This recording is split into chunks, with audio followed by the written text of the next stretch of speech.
Let's go.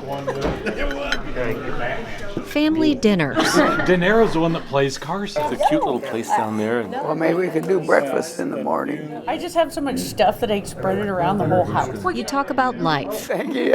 Real life. $24 for 2 tickets. What life is. Dakota City. What you want it to be. Bourbon Street don't do it for me. What twisted hand life deals you. I mean, it's an amazing story, isn't it? But the Watson family invited me to this family dinner. Nice to meet y'all. In person. Chicken Parmigiana. To talk about death. There's a great quote from Voltaire, centuries old. To the living you owe respect, but to the dead you owe the truth.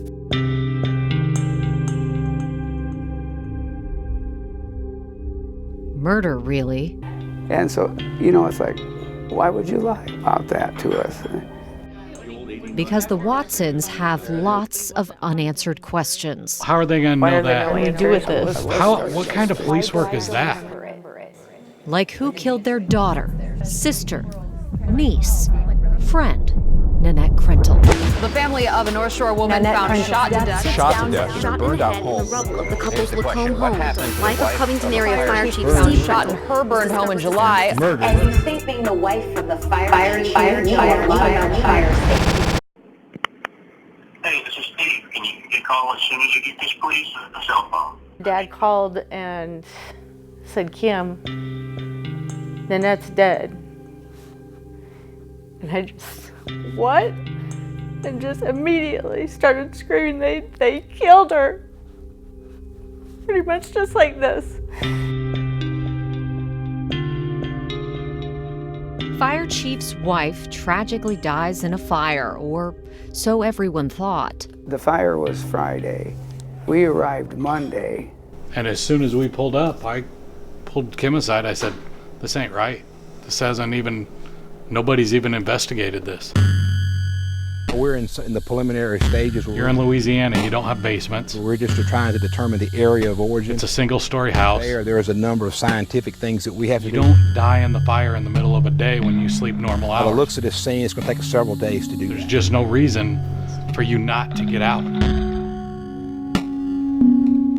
One of the things that strikes me about today is the fact that the family was not told for nearly a week that Nanette had suffered a gunshot wound to the head. The news that Krentel died from a gunshot wound Minutes before Nanette Krentel's funeral came during her memorial service Friday. Sorrow turned sinister. My cousin Gina had found an article that someone had leaked something. When news broke about the bullet. Right before you go into the memorial service. Yes, we all knew she had been shot in the head. And you found out through a blog. Yes.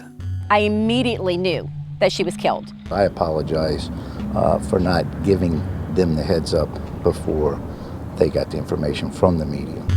Steve Krentel wouldn't talk on camera for this story, but he said, quote, "That's the part that really bothered me, was the way that came out. I was completely numb. I stayed numb for well over a month where I didn't really know what was going on." Is there any doubt in your mind that she was murdered? She was murdered, and I think brutally. And if you're not giving them the truth, why not? I think that's the questions that just keep lurking over everybody. Why not?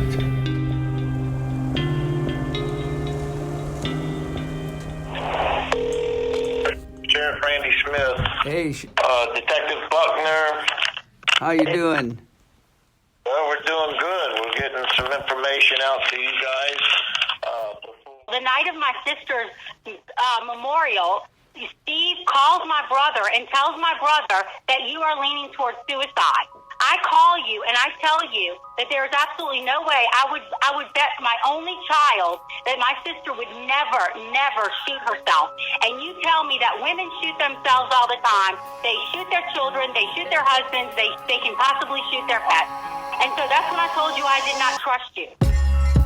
A week after the fire, family members say Steve Krentel told them detectives suspected Nanette committed suicide. Did Sheriff Smith directly insinuate to you that he thought Yes. this was a suicide, that Nanette had killed herself? To myself, Randy and Kim were also there, but we all three heard him say suicide. 2 months after her death, St. Tammany coroner Dr. Charles Preston publicly declares Nanette's death a homicide. Later that day, Smith issues his own public statement saying, quote, "At this time, the sheriff's office investigation does not necessarily support the coroner's conclusion in this case." Fast forward 24 hours. We have worked this case and will continue to work this case tirelessly and aggressively as a homicide, and we have since day one. Things just were not adding up. The Watsons worry investigators' early suspicion that Nanette committed suicide may have kept them off the trail of the person who killed Nanette. So the Watsons commissioned their own autopsy. We're in a hotel room in Nebraska with Dr. Thomas Bennett. You went down and actually took a look at Nanette Krentel's remains. I did. This is his report. Basically, it says there are 3 main scientific reasons Nanette did not kill herself.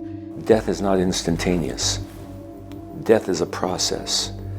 If you have complete cessation of breathing, you still will have circulation for a period of 5 or 6 minutes. 1, there was no soot in her lungs, not even microscopic particles of it, which Bennett says would have been present even if she took 2 breaths near the fire. Did she stop breathing before the fire started? She stopped breathing before the fire ever got to her. 2, her body didn't blister as it burned. Bennett says it's an indication the fire didn't reach her body until she was completely dead. And 3, Bennett says he saw very little blood around Nanette's body in crime scene photos. A gunshot wound to the head would bleed copiously.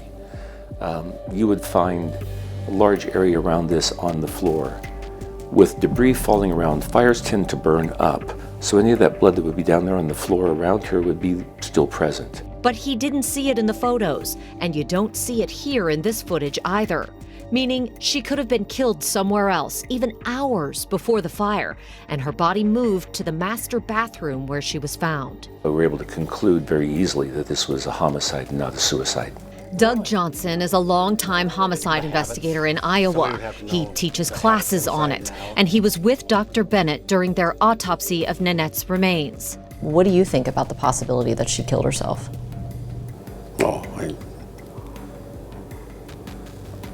I think it's impossible. We've spoken with a number of investigators familiar with the case who, to this day, still think there's a chance Nanette Krentel killed herself. I think the likelihood of her accidentally or intentionally taking her own life is 0. What would this dinner be like if she was sitting here? It'd be louder and there'd be more laughing. Yeah, she had a laugh that just awesome. Yeah, she'd catch herself like starting to laugh and then it would get louder. But in recent years, behind Nanette's laughter was fear. It just seems like what she was telling us, she wasn't being heard. Heard by investigators, her family says, after the murder. Heard by her husband before. I should have called her. I should have gone down there. I should have made her come up here. It was all too late.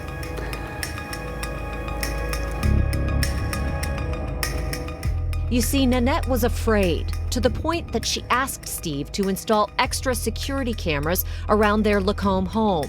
Why is it all of a sudden the cameras weren't working that day? Steve went out and bought several guns, 20 gauge Remington for Nanette, 12 gauge for himself, and they began practicing regularly. Family members say Nanette wanted Steve to protect her, causing friction in their marriage. This is the statement she always made.